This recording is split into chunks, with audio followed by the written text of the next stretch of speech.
It's story time. Story, story, story time. Let's read it story time. Story, story, story time. I'm geeked at story time. Story, story, story time. You and me, it's story time. Story, story, story time. Well, let's achieve. Hello, my wonderful K crew, and welcome to story time with me, Kayla. How is your Wednesday going? I hope you're doing well and making sure to stay safe. Now, today we have another special author feature.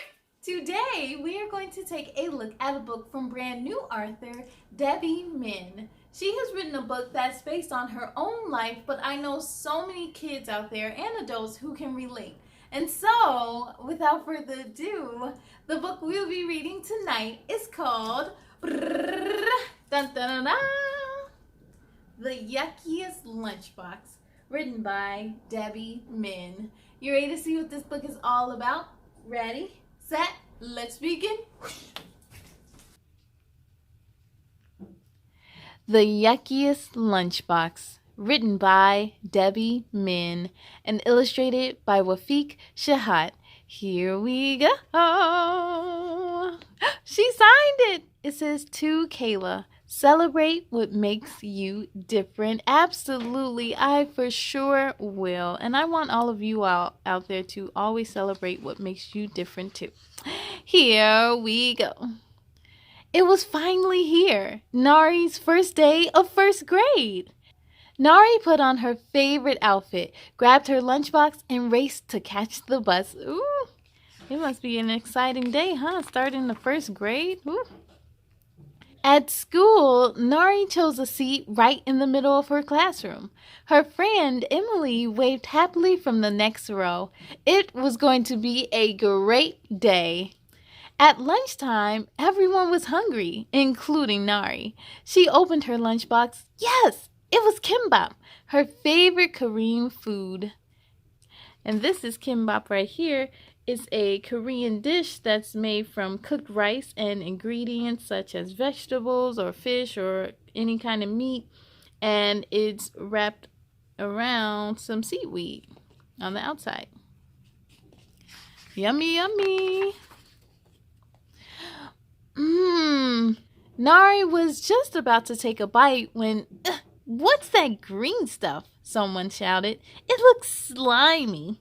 P.U., another said, pinching her nose. Smells like someone farted. By now, everyone was looking at Nari's lunchbox. Oh, how do you think that made her feel? Everyone looking at her? Nari's face felt very hot suddenly. She shut her lunchbox and hurried to the bathroom. She wished she could hide there all day. See, sometimes we have to, well, not sometimes, we always have to think about what we say because you never know, it might hurt someone's feelings. When Nari got home from school, she was very hungry. Didn't you eat your lunch?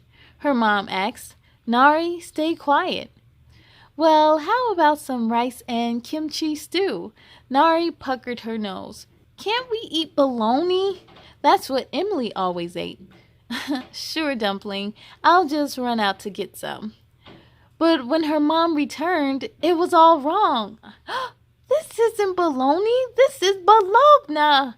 Nari threw the package into the garbage and fled to her room.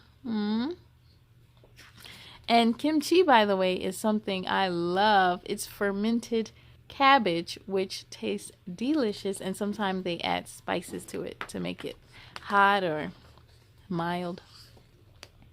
What's this about, Nari? I just want to be like everyone else. Why does my food look slimy and smell funny? Her mom hugged her. Our food is part of our culture. It's what your dad and I ate, what your grandparents ate. You love kimbap, don't you? The kids laughed at me, Mom, Nari whispered. Sometimes people make fun of things they've never seen before or don't understand, but they don't always mean to hurt your feelings. Can I please have an American lunch tomorrow? Please?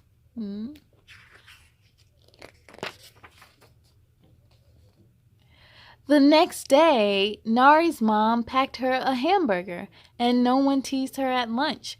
Nari ate an American lunch every day that week, and none of the kids made fun of her. She was even starting to make friends. But she was eating an American lunch all along. She was eating a Korean American lunch.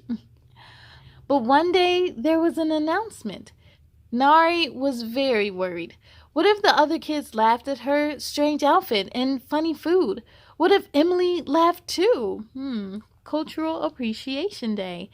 Let's share and celebrate our cultures. Please wear a traditional outfit and bring food. So they're going to celebrate everyone's culture. Because it's good to appreciate other cultures. Even though she was scared, Nari wore a hanbok and brought the Korean food her mother had made. Someone pointed and said, "There's that green stuff again." Another girl exclaimed, "Looks like it's from a muddy pond where hippos swim." You have to remember what words you choose. But then Emily's mom asked, "Can I try it?" Everyone was watching. Nari handed her a seaweed rice roll. Emily's mom took a bite. "It's delicious!" So Emily tried it too. "This is the yummiest food I've ever tasted." Ooh.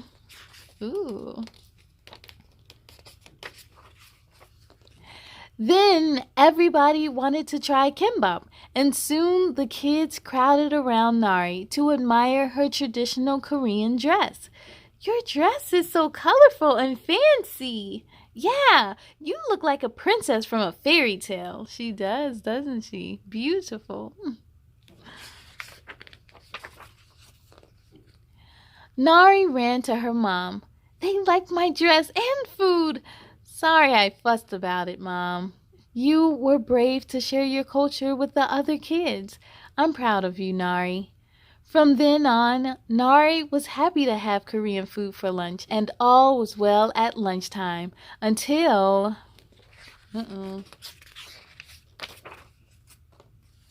A new boy named Vikram arrived. When it was time to eat, he opened his lunchbox. "What's that?" someone said. "Yeah," said another. "It looks so lumpy, kind of barfy."